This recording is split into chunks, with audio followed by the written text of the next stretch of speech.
और संदीप माहेश्वरी तो यहां तक कह दे रहा है आसान है।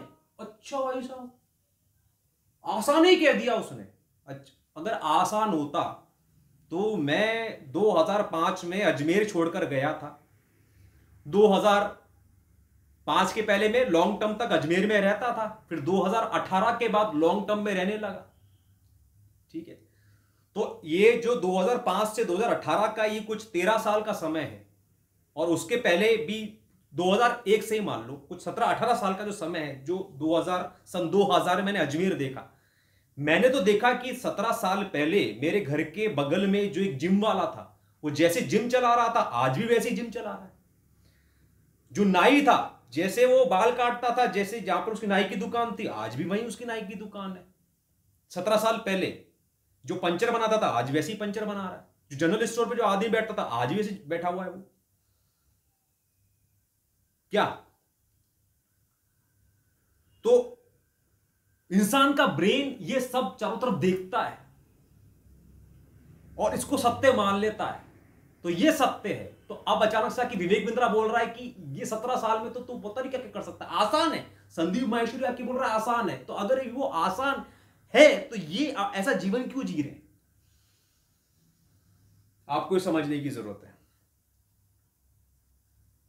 और इसमें आप ये बात नहीं कहना कि हाँ मतलब छोटा परिवार, सादा जीवन, संतुष्ट।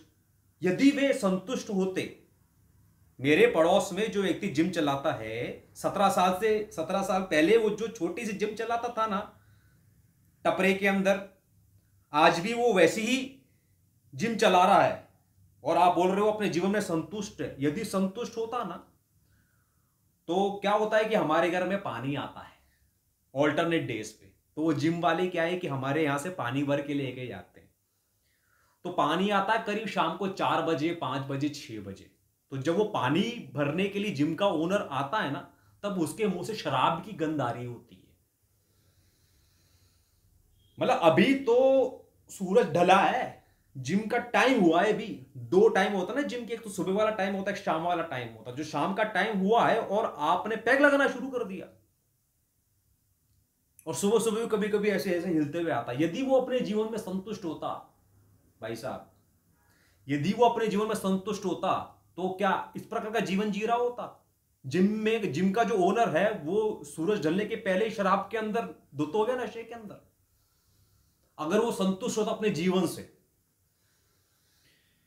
इसी प्रकार से जो कचौड़ी की दुकान है ना, जब मैं बचपन में वहां पर कचौड़ी लेने जाता था, तो उस टाइम पर एक आदमी मिलता था, ठीक है, और उसका मुंह हमेशा लाल रहता था, वो इतना पान खाता था। तो फिर मैं IIT से पढ़ पढ़ा कर वापस नौकरी कर करा कर और छोड़ छाड़ कर दोबारा अजमेर जब मैं गया, तो उस दुकान पर मैंने उस आदमी की फोटो लगी हुई पाई। तो फिर मेरे को पूछने में भी शर्म आ रही कि मैं क्या पूछूं, मतलब जाहिर सी बात है ये ही इज नो मोर। वो आदमी इतना पान चबाता था कि उसको कैंसर हो गया और वो निकल लिया। और अब उसका जो दोस्त था, जो उसका साथी था, जो उसका भाई था, वो जिस प्रकार से पहले, मतलब मैं तो अपनी जिंदगी में उसको देख रहा हूं करीब 15-20 साल से, पता नहीं कितने साल से उनकी वो कचौड़ी की दुकान चल रही है। तो उसमें वे लोग इतने फ्रस्ट्रेटेड थे कि आज भी वो उसी फ्रस्ट्रेशन के अंदर वही काम कर रहे हैं। इसी प्रकार से जो पंचर की दुकान थी, अरे 20 साल पहले मैं साइकिल चलाता था, तो वो पंचर वहां से बनवाने जाता था, तो वो मतलब वो बीड़ी फूक फूक के मतलब पूरा वो तंबू जला देता था। राजू श्रीवास्तव का डायलॉग है ये, बीड़ी फूक फूक के तंबू जला दिया। तो आज भी वो बीड़ी फूक फूक के तंबू जला रहा है। कौन? पंचर वाला। तो मतलब ये बीड़ी फूक फूक के जो आपकी जिंदगी गुजर रही है, जो पान लपेट लपेट के जो जिसकी जो खुद ही गुजर गया, और जो अभी सूरज ढलने से पहले नशे में धुत होकर जिम खोल रहा है आदमी, मतलब ये है आपके समाज का सत्य।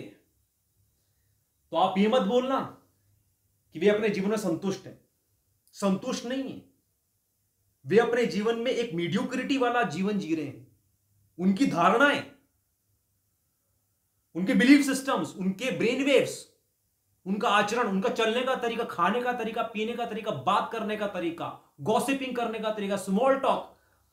मैं यहां पर अपना कुछ काम कर रहा हूं मोबाइल में, लेकिन बाहर वो बंदे, वो कचौड़ी वाला, वो पंचर वाला, वो जिम वाला, वो दूध वाला, वो नाई, वो जिस प्रकार के कॉन्वर्सेशन दूर से कर रहे हैं, मेरा ब्रेन हर एक प्रकार के कॉन्वर्सेशन को पकड़ रहा, constantly every information that is going around my brain is constantly picking even when I'm sleep and even when I'm asleep. तो मेरा ब्रेन कॉन्स्टेंटली पकड़ रहा है, क्या पकड़ रहा है कि किस प्रकार के लोग हैं, किस प्रकार के स्मॉल टॉक करते हैं। बिग टॉक तो करते ही कभी नहीं जिंदगी में, बिग टॉक तो करते ही नहीं कि कोई बड़ा मुद्दा लेकर आए और उस मुद्दे पर लोगों को कुछ ज्ञान दे, और यदि आपके पास नहीं है तो कोई आदमी को लेकर आए जिसको इस बड़े मुद्दे पर ज्ञान हो और उसको ताकत दे और उसके नीचे बैठकर अपनी औकात में रहकर उसकी बात सुने। ये बिग टॉक होती है। बिग टॉक तो कभी करते ही नहीं। Always interested in gossiping, small talks usually which consist of मौसम, है ना। सर्दी में तो बहुत सर्दी पड़ रही है, गर्मी तो बहुत गर्मी है, बारिश कितनी हो रही है ना, आज मौसम कैसा हो रहा है, हवा नहीं चल रही यार, हवा तो बड़ी अच्छी चल रही है। तो ये सारी जो इंफॉर्मेशन है, जो कॉन्वर्जेशंस है, इसको जो ब्रेन है वो कॉन्स्टेंटली पिक करता रहता है, और पिक करके ये अपने वो ब्रेन में एक ह्यूमैनिटी का सत्य बनाता रहता है। तो ये सत्य है, और वो विवेक बिंद्रा पता नहीं क्या बोल रहा है, और सोनू शर्मा पता नहीं क्या रामचरितमानस के एग्जांपल दे दे के बता रहा है कि तुम ये कर सकते हो, तुम वो कर सकते हो, और संदीप माहेश्वरी तो आगे लगा दे रहे, बोल रहा है आसान है। तो उसको ब्रेन कैसे एक्सेप्ट करेगा? तो पॉइंट ये, उसको बार बार बार बार हिट करना पड़ता है, क्योंकि दुर्भाग्य है आपके समाज का कि उस बच्चे को अपने घर के अंदर, अपने पड़ोस के अंदर, अड़ोस के अंदर, अपने जिम वाले के अंदर, अपने जनरल स्टोर वाले के अंदर, दूध वाले के अंदर, सब्जी वाले के अंदर वो संदीप माहेश्वरी नहीं मिला, वो सोनू शर्मा नहीं मिला, वो विवेक बिंद्रा नहीं मिला। तो उसको बार बार विवेक बिंद्रा के संगत में रहना पड़ेगा, उसकी वीडियोस देख देख के, उसकी किताबें पढ़ पढ़ के, उसके सेमिनार में जा जाके। कब तक रहना पड़ेगा? अरे जब तक है जान तब तक रहना पड़ेगा। ठीक है, तो ये पहला पार्ट था।